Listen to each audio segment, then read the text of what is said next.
Pernahkah kamu bertanya, mengapa ada orang yang semakin bertambah usia justru semakin bijaksana, tenang, dan tajam dalam berpikir? Sementara di sisi lain, ada orang yang memiliki banyak pengalaman, tetapi tetap mudah terpancing emosi, sulit mengambil keputusan, dan gampang dipengaruhi oleh perkataan orang lain. Jawabannya tidak selalu tentang tingkat pendidikan, tidak selalu tentang gelar, dan tidak selalu tentang seberapa banyak buku yang pernah dibaca. Salah satu faktor yang sering terlupakan adalah bagaimana seseorang melatih pikirannya setiap hari.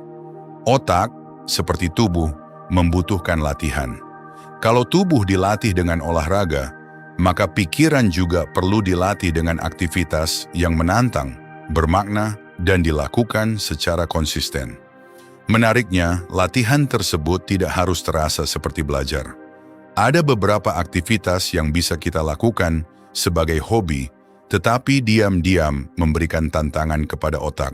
Hobi tersebut membuat kita berpikir, mengingat, menganalisis, memecahkan masalah, berkonsentrasi, dan bahkan belajar mengendalikan emosi. Inilah yang membuat sebuah hobi bisa menjadi lebih dari sekadar hiburan. Hobi bisa menjadi gym untuk pikiran. Dan jika kita melihatnya melalui perspektif filsafat stoikisme, melatih pikiran bukan sekadar untuk menjadi lebih pintar. Tujuannya adalah menjadi manusia yang lebih rasional, lebih terkendali, lebih bijaksana, dan tidak mudah dikuasai oleh keadaan. Para filsuf stoik seperti Marcus Aurelius, Seneca, dan Epictetus banyak membicarakan pentingnya menggunakan kemampuan berpikir dengan benar. Kita mungkin tidak bisa mengendalikan apa yang terjadi di luar diri kita. Tetapi kita bisa melatih cara kita menilai, merespons, dan mengambil keputusan. Karena itu, dalam video Stoikisme 88 kali ini, kita akan membahas 7 hobi yang diam-diam bisa membuat otakmu semakin tajam dan cerdas. Dan mungkin setelah mengetahui 7 hobi ini, kamu akan mulai melihat waktu luangmu dengan cara yang berbeda. Sebelum melanjutkan informasinya, jangan lupa tekan tombol subscribe, like, dan share, agar tidak ketinggalan video-video terbaru dari Stoikisme 88. 1. Membaca buku. Hobi pertama adalah membaca. Sederhana, murah, bisa dilakukan hampir di mana saja. Tetapi jangan pernah meremehkan kekuatan membaca. Ketika kamu membaca buku, sebenarnya kamu sedang mengajak otak bekerja. Kamu harus memahami kalimat, menghubungkan informasi, mengingat karakter atau fakta, menganalisis gagasan, membandingkan informasi dengan pengalamanmu sendiri. Bahkan ketika membaca cerita fiksi, otak tetap bekerja untuk membangun gambaran mengenai dunia yang sedang kamu baca. Itulah mengapa membaca secara rutin bisa menjadi latihan mental yang sangat baik. Namun ada satu kesalahan yang sering dilakukan banyak orang. Mereka membaca hanya untuk mengatakan bahwa mereka sudah membaca. Selesai satu buku, kemudian segera membeli buku berikutnya. Selesai lagi, tetapi tidak pernah berhenti untuk bertanya, apa yang sebenarnya saya pelajari? Dalam perspektif stoikisme, pengetahuan yang tidak diterapkan tidak banyak mengubah kehidupan. Kamu boleh membaca 100 buku tentang kesabaran, tetapi kalau dalam kehidupan sehari-hari, kamu tetap meledak ketika dikritik, pengetahuan itu belum benar-benar menjadi kebijaksanaan. Kamu boleh membaca banyak buku tentang pengendalian diri, tetapi kalau satu komentar negatif di media sosial langsung membuatmu marah selama berjam-jam, berarti masih ada pekerjaan yang harus dilakukan. Jadi ketika membaca, jangan hanya mengejar jumlah halaman, kejar pemahaman. Setelah selesai membaca satu bab, berhentilah sebentar. Tanyakan, apa yang bisa saya terapkan dari bagian ini? Apakah pemikiran ini masuk akal? Apakah saya setuju? Kalau saya tidak setuju, apa alasannya? Pertanyaan seperti ini membuat membaca menjadi latihan berpikir kritis. Kamu juga tidak harus membaca buku yang berat. Mulailah dari sesuatu yang kamu sukai. Bisa sejarah, psikologi, biografi, filsafat, sains, ekonomi, novel, atau buku pengembangan diri. Yang terpenting adalah membangun kebiasaan. Misalnya 10 halaman sehari, 10 halaman mungkin terlihat kecil, tetapi jika dilakukan selama 1 tahun, jumlahnya bisa menjadi ribuan halaman. Dan yang lebih penting, kamu akan terbiasa menyediakan waktu untuk berpikir.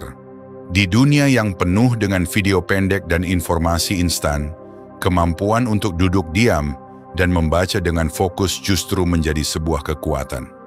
2. Menulis dan journaling. Hobi kedua adalah menulis. Banyak orang berpikir bahwa menulis hanya diperlukan oleh penulis, wartawan, atau akademisi. Padahal menulis sangat berguna untuk siapa saja, terutama jika kamu sering merasa kepalamu penuh dengan berbagai pikiran. Pernah mengalami situasi ketika banyak hal berputar di kepala? Masalah pekerjaan, masalah hubungan, masalah keuangan, perkataan seseorang, kekhawatiran tentang masa depan, semua bercampur menjadi satu. Ketika itu terjadi, cobalah menulis. Tuliskan apa yang sedang kamu pikirkan. Tidak perlu indah, tidak perlu menggunakan bahasa formal, tidak perlu memikirkan apakah tulisanmu bagus. Tulis saja. Karena salah satu manfaat menulis adalah membantu mengubah pikiran yang abstrak menjadi sesuatu yang bisa kita lihat dan evaluasi. Misalnya kamu menulis, "Saya sangat takut dengan apa yang akan terjadi besok." Kemudian kamu bertanya, "Apa sebenarnya yang saya takutkan?" Ternyata jawabannya adalah kemungkinan gagal dalam sebuah pekerjaan. Lalu kamu bertanya lagi, "Apakah kegagalan itu sepenuhnya berada dalam kendaliku?" Tidak. Hasil akhirnya mungkin dipengaruhi banyak faktor, tetapi kamu bisa mengendalikan persiapanmu. Kamu bisa mengendalikan usaha. Kamu bisa mengendalikan sikapmu. Inilah salah satu cara berpikir yang sangat dekat dengan prinsip stoikisme. Pisahkan apa yang berada dalam kendalimu dari apa yang tidak berada dalam kendalimu. Journaling juga bisa menjadi tempat untuk mengevaluasi diri. Setiap malam kamu bisa menulis 3 pertanyaan sederhana. Apa yang sudah saya lakukan dengan baik hari ini? Apa kesalahan saya hari ini? Apa yang bisa saya perbaiki besok? Pertanyaan sederhana ini dapat mengubah malam biasa menjadi waktu refleksi. Kamu tidak hanya menjalani hari, kamu belajar dari hari yang telah kamu jalani. Dan manusia yang mau belajar dari pengalaman akan berkembang lebih cepat daripada manusia yang hanya mengulang pengalaman yang sama. Marcus Aurelius dikenal dengan refleksi pribadinya melalui tulisan. Tulisan-tulisan reflektifnya bukan dibuat untuk mendapatkan pujian. Ia menggunakannya sebagai sarana untuk mengingatkan dirinya sendiri tentang bagaimana seharusnya menjalani hidup. Kamu pun bisa melakukan hal yang sama. Tidak perlu menulis buku, cukup beberapa menit setiap hari. Karena terkadang untuk menemukan jawaban, kita tidak membutuhkan lebih banyak informasi. Kita hanya membutuhkan pikiran yang lebih tertata. 3. Bermain catur dan permainan strategi. Hobi ketiga adalah bermain catur atau permainan strategi. Catur menarik karena setiap langkah memiliki konsekuensi. Ketika kamu menggerakkan satu bidak, kamu harus memikirkan kemungkinan yang akan terjadi setelahnya. Kamu tidak hanya bertanya, "Apa yang bisa saya lakukan sekarang?" Tetapi juga, "Kalau saya melakukan ini, apa yang mungkin terjadi berikutnya?" Inilah latihan yang sangat berguna dalam kehidupan. Banyak masalah terjadi karena manusia terlalu fokus pada reaksi pertama. Seseorang menghina kita, kita langsung membalas. Seseorang mengkritik kita, kita langsung marah. Seseorang tidak membalas pesan, kita langsung berasumsi. Seseorang melakukan sesuatu yang tidak kita sukai, kita langsung menyimpulkan bahwa dia sengaja menyakiti kita. Padahal ada satu hal penting yang sering kita lupakan. Kita memiliki pilihan untuk berhenti sejenak. Stoikisme mengajarkan pentingnya memberikan ruang antara apa yang terjadi dan bagaimana kita merespons. Catur melatih kemampuan tersebut secara tidak langsung. Kamu belajar untuk tidak terlalu impulsif. Kamu belajar mempertimbangkan risiko. Kamu belajar menerima bahwa tidak semua rencana akan berjalan sesuai keinginan. Dan yang paling penting, kamu belajar menerima kekalahan. Dalam permainan catur, kamu bisa membuat kesalahan. Kamu bisa kehilangan bidak. Kamu bisa salah menghitung dan akhirnya kalah. Tetapi setelah permainan selesai, kamu bisa menganalisis. Di mana kesalahan saya? Inilah mentalitas yang seharusnya kita bawa ke kehidupan. Ketika sesuatu gagal, jangan hanya berkata, "Saya memang tidak beruntung." Tanyakan, bagian mana yang bisa saya perbaiki? Tentu tidak semua kegagalan adalah kesalahan kita. Kadang ada faktor eksternal yang tidak bisa dikendalikan. Dan justru disitulah prinsip stoikisme menjadi penting. Kita tidak harus mengendalikan seluruh permainan. Kita hanya perlu memainkan langkah kita sebaik mungkin. 4. Belajar alat musik. Hobi keempat adalah belajar alat musik. Gitar, piano, drum, biola, atau alat musik apapun yang kamu sukai. Bagi pemula, bermain musik seringkali terasa sangat sulit, jari tidak mengikuti perintah, nada salah, tempo berantakan, dan sebuah lagu yang terlihat sederhana ketika dimainkan orang lain tiba-tiba menjadi sangat rumit ketika kita mencobanya sendiri. Tetapi justru disitulah manfaatnya. Musik memaksa kita untuk belajar secara bertahap. Kita harus mengingat pola, mengkoordinasikan gerakan, mendengarkan suara, menjaga ritme, dan melakukan koreksi. Satu lagu mungkin membutuhkan puluhan atau bahkan ratusan kali latihan. Dari sini kita belajar satu prinsip penting, kemampuan dibangun melalui pengulangan. Hal ini sangat relevan dengan stoikisme. Stoikisme tidak mengajarkan bahwa seseorang harus langsung menjadi kuat. Kekuatan karakter dibentuk melalui latihan. Seseorang menjadi sabar karena berkali-kali berhadapan dengan situasi yang menguji kesabarannya. Seseorang menjadi disiplin karena berkali-kali memilih melakukan sesuatu yang harus dilakukan meskipun sedang tidak ingin melakukannya. Seseorang menjadi tenang karena berkali-kali belajar untuk tidak bereaksi secara impulsif. Belajar musik mengajarkan hal yang sama. Jangan terlalu fokus pada hasil akhir. Fokus pada latihan hari ini. Hari ini mungkin kamu hanya berhasil memainkan beberapa bagian. Tidak masalah. Besok lanjutkan lagi. Kamu tidak perlu menjadi hebat dalam semalam. Karena dalam banyak hal di kehidupan, kemajuan kecil yang konsisten jauh lebih kuat daripada semangat besar yang hanya bertahan beberapa hari. 5. Belajar bahasa baru. Hobi kelima adalah belajar bahasa baru. Bahasa merupakan salah satu cara manusia menyusun pikiran. Ketika mempelajari bahasa baru, kamu tidak hanya menghafalkan kata. Kamu mempelajari pola, struktur, makna, konteks, dan cara orang lain mengekspresikan sesuatu. Misalnya, satu gagasan yang sederhana dalam bahasa kita mungkin memiliki cara penyampaian yang berbeda dalam bahasa lain. Hal ini membuat kita menyadari bahwa tidak semua hal harus dipandang dari satu sudut. Dan kemampuan melihat lebih dari satu sudut sangat penting bagi orang yang ingin berpikir tajam. Orang yang pikirannya kaku biasanya hanya memiliki satu kesimpulan. Saya benar. Dia salah. Saya tahu semuanya. Kalau saya tidak suka, berarti itu buruk. Padahal kenyataan sering jauh lebih kompleks. Belajar bahasa membantu kita membangun fleksibilitas mental. Kita juga dipaksa untuk mengingat informasi baru. Kata demi kata. Kalimat demi kalimat. Kemudian mencoba menggunakannya dalam percakapan. Kesalahan pasti terjadi. Dan itu bukan masalah. Justru kesalahan merupakan bagian dari proses belajar. Ini juga menjadi pelajaran stoik. Jangan terlalu takut terlihat bodoh ketika sedang belajar. Banyak orang berhenti belajar karena takut ditertawakan, takut salah, takut dianggap tidak pintar. Padahal orang yang benar-benar ingin berkembang harus siap berada dalam posisi sebagai pemula. Tidak masalah jika hari ini kamu belum bisa, yang penting adalah kamu mau belajar. Bayangkan jika setiap hari kamu menghafalkan 5 kata baru.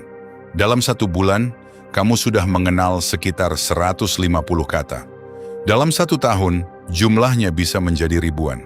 Tidak harus sempurna, yang penting konsisten. 6. Berjalan kaki tanpa terus-menerus memegang ponsel. Hobi ke-6 adalah berjalan kaki. Tetapi ada satu syarat. Sesekali lakukan tanpa terus melihat ponsel. Kita hidup di zaman yang penuh stimulasi.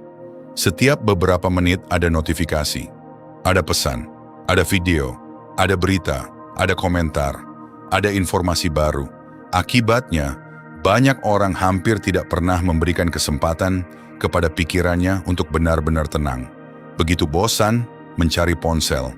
Begitu menunggu, membuka media sosial. Begitu merasa tidak nyaman, mencari hiburan. Padahal rasa bosan tidak selalu buruk.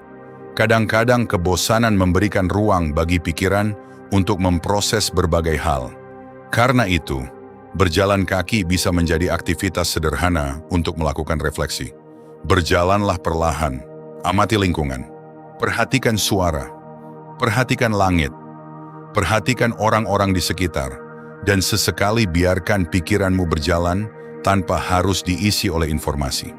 Dalam keadaan seperti ini, kamu bisa bertanya, apa yang sebenarnya sedang saya kejar? Apakah masalah yang saya pikirkan sepanjang hari benar-benar penting? Apa yang bisa saya kendalikan? Apa yang harus saya lepaskan? Pertanyaan-pertanyaan seperti itu sangat dekat dengan latihan stoik. Marcus Aurelius sering mengingatkan pentingnya kembali kepada diri sendiri dan menggunakan akal secara jernih. Kita tidak harus selalu bereaksi terhadap dunia. Kadang kita hanya perlu mengamati. Ada perbedaan antara melihat sesuatu dan memahami sesuatu. Berjalan kaki dengan kesadaran dapat memberikan ruang untuk memahami.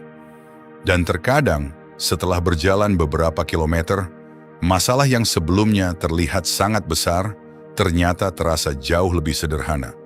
Bukan karena masalahnya menghilang, tetapi karena pikiran kita menjadi lebih tenang dalam melihatnya. 7. Mempelajari sesuatu yang sulit. Hobi ketujuh adalah mempelajari sesuatu yang sulit. Dan mungkin inilah hobi yang paling menantang.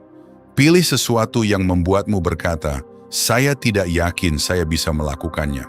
Bisa belajar matematika, belajar desain, belajar fotografi, belajar pemrograman, belajar memasak, belajar menggambar, belajar bahasa, belajar memainkan alat musik, atau mempelajari filsafat. Mengapa harus sesuatu yang sulit? Karena kemampuan berpikir kita berkembang ketika kita menghadapi tantangan. Kalau setiap hari kita hanya melakukan sesuatu yang mudah, kita tidak banyak dipaksa untuk menemukan cara baru. Tetapi ketika sesuatu terasa sulit, kita harus mencari solusi. Kita gagal. Kita mengevaluasi. Kita mencoba lagi. Kita mengubah strategi. Dan proses inilah yang melatih kemampuan berpikir. Lebih dari itu, mempelajari sesuatu yang sulit juga melatih karakter. Kamu belajar bahwa frustrasi bukan tanda bahwa kamu harus berhenti. Kamu belajar bahwa kebingungan bukan berarti kamu bodoh. Kamu belajar bahwa kemajuan seringkali terlihat sangat kecil. Hari pertama tidak mengerti. Hari kedua masih tidak mengerti. Minggu pertama masih banyak kesalahan. Tetapi setelah beberapa bulan, tiba-tiba kamu menyadari, ternyata saya sudah jauh lebih baik. Inilah kekuatan dari konsistensi. Dan ini merupakan salah satu semangat paling penting dalam stoikisme. Jangan menuntut dirimu untuk langsung menjadi sempurna. Tuntut dirimu untuk terus memperbaiki diri. Seneca pernah menekankan pentingnya kemajuan moral dan pengelolaan diri. Kita tidak harus menjadi manusia sempurna. Kita harus menjadi manusia yang terus bergerak menuju versi yang lebih baik. Mempelajari sesuatu yang sulit membuat kita mengalami proses tersebut secara langsung. Jangan hanya melatih otak, latih juga karaktermu. Sekarang kita sudah membahas 7 hobi. Tetapi ada sesuatu yang jauh lebih penting. Jangan sampai tujuanmu hanya menjadi lebih pintar. Karena menjadi pintar tanpa kebijaksanaan bisa menjadi masalah. Seseorang bisa memiliki pengetahuan yang luas, tetapi tidak mampu mengendalikan emosinya. Bisa mengetahui banyak teori, tetapi tidak mampu mengambil keputusan. Bisa pandai berbicara, tetapi tidak mampu mendengarkan. Bisa memiliki EQ tinggi, tetapi mudah dihancurkan oleh kritik. Karena itu, dalam stoikisme, kecerdasan harus berjalan bersama karakter. Gunakan pikiran untuk membedakan mana yang bisa kamu kendalikan dan mana yang tidak. Gunakan pengetahuan untuk mengambil keputusan yang lebih baik. Gunakan pengalaman untuk menjadi lebih bijaksana. Gunakan kegagalan untuk memperbaiki diri. Dan gunakan keberhasilan tanpa menjadi sombong. Karena orang yang benar-benar tajam pikirannya tidak harus selalu membuktikan bahwa dirinya paling pintar. Ia justru mampu berkata, saya tidak tahu. Mungkin saya salah. saya akan belajar. Dan kalimat-kalimat sederhana tersebut menunjukkan kekuatan mental. Hobi yang baik tidak harus mahal. Ada satu hal lagi yang perlu kita pahami. Kamu tidak perlu mengeluarkan banyak uang untuk melatih pikiran. Membaca bisa dilakukan dengan buku yang sudah kamu miliki. Menulis hanya membutuhkan kertas atau perangkat sederhana. Berjalan kaki tidak membutuhkan biaya. Catur bisa dimainkan dengan papan sederhana atau bahkan secara langsung bersama orang lain. Belajar bahasa bisa dimulai dari percakapan sederhana. Belajar musik bisa dilakukan menggunakan alat musik yang sudah tersedia. Dan mempelajari keterampilan baru bisa dimulai dari sumber belajar yang sederhana. Jangan menunggu kondisi sempurna. Karena seringkali yang kita butuhkan bukan fasilitas yang lebih baik. Kita membutuhkan konsistensi yang lebih baik. Ada orang yang memiliki banyak buku tetapi jarang membaca. Ada orang yang memiliki alat musik mahal tetapi tidak pernah berlatih. Ada orang yang memiliki banyak kursus tetapi tidak pernah menyelesaikannya. Ada orang yang memiliki waktu tetapi menghabiskannya tanpa arah. Karena itu, jangan bertanya, apakah saya memiliki fasilitas yang cukup? Tanyakan, apakah saya menggunakan apa yang sudah saya miliki? Mulai dari satu hobi. Kamu tidak harus menjalankan semuanya sekaligus. Justru itu bisa membuatmu kewalahan. Pilih satu. Misalnya membaca. Tetapkan 10 halaman setiap malam. Atau pilih journaling. Tulis selama 5 menit sebelum tidur. Atau pilih berjalan kaki. Berjalan selama 20 menit tanpa terus melihat ponsel. Atau belajar bahasa. Hafalkan 5 kata setiap hari. Atau bermain catur beberapa kali dalam seminggu. Kuncinya adalah konsistensi. Karena otak tidak berubah hanya karena satu kali aktivitas. Karakter juga tidak terbentuk dalam satu malam. Kita dibentuk oleh apa yang kita lakukan berulang kali. Setiap kebiasaan kecil memberikan sinyal kepada diri kita tentang manusia seperti apa yang sedang kita bangun.